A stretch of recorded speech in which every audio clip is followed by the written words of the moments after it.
Pada pembahasan ini, kita akan membahas tentang struktur dan fungsi protein. Apa itu protein?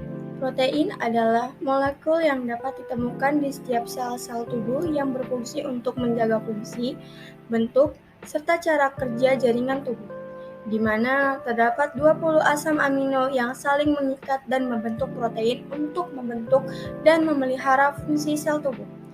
Protein ini berasal dari kata protos atau proteus yang berarti utama. Kenapa ya?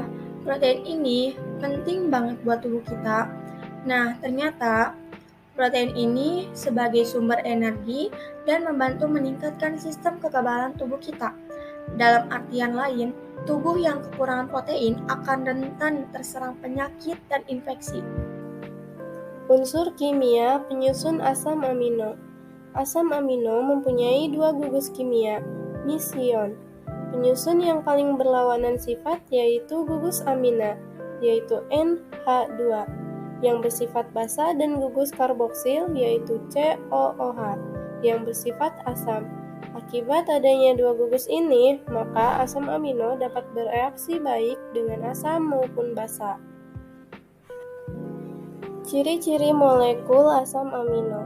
Yang pertama, bersifat hidrofilik, yaitu suka dengan air. Terdiri dari 10 macam asam amino, terdiri dari 2 macam asam amino bersifat asam dan bermuatan negatif, 3 macam asam amino bersifat basa dan bermuatan positif, dan 5 macam asam amino bersifat netral dan bermuatan netral pula. Dan yang kedua, bersifat hidrofobik, yaitu takut terhadap air. Terdiri dari 10 macam asam amino dan semuanya bersifat netral. Apa itu asam amino esensial dan asam amino non-esensial? Asam amino esensial adalah asam amino yang tidak diproduksi dalam tubuh, atau jika memang diproduksi, jumlahnya tidak mencukupi untuk kebutuhan metabolisme tubuh. Untuk itu, tubuh harus mendapatkan sumber asam amino dari luar dengan cara mengkonsumsi makanan yang kaya akan asam amino. Asam amino non-esensial adalah asam amino yang bisa dibuat dalam tubuh dengan menggunakan asam organik biasa seperti alanine, arginin, serin, sirosin, gelisin, prolin, norkusin, tirosin, citrulin, dan asam asparagin.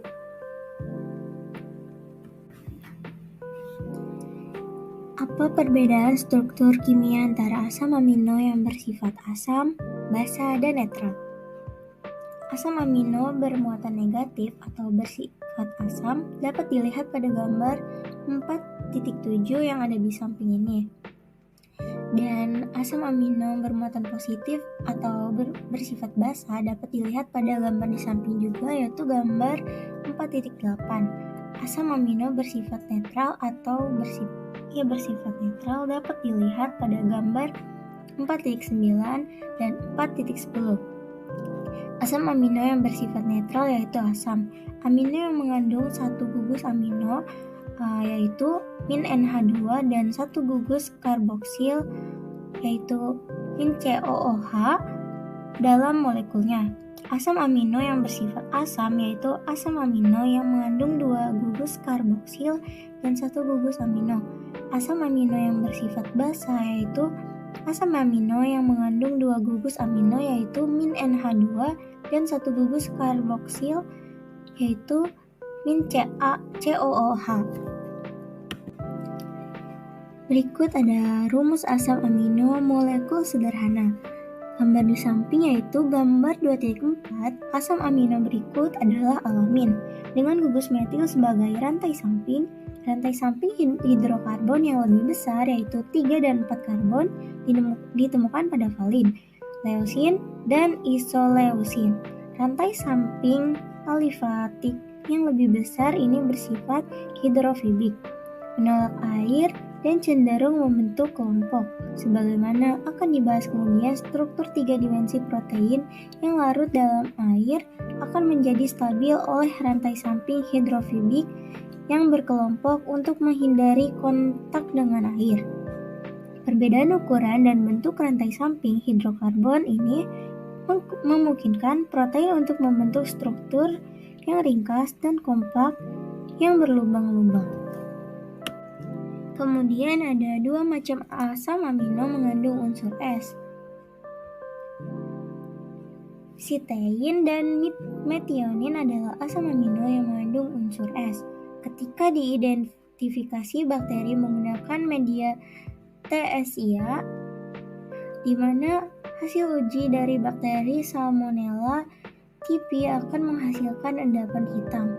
Endapan hitam tersebut adalah senyawa Fas yang berasal dari H2S yang dihasilkan dalam proses hidrolisis asam amino, metionin, dan cystein. Ada gambar 14.12, tetapi untuk uji Escherichia dari bakteri Escherichia coli tidak didapatkan endapan hitam, yaitu pada gambar 14.12 yang B.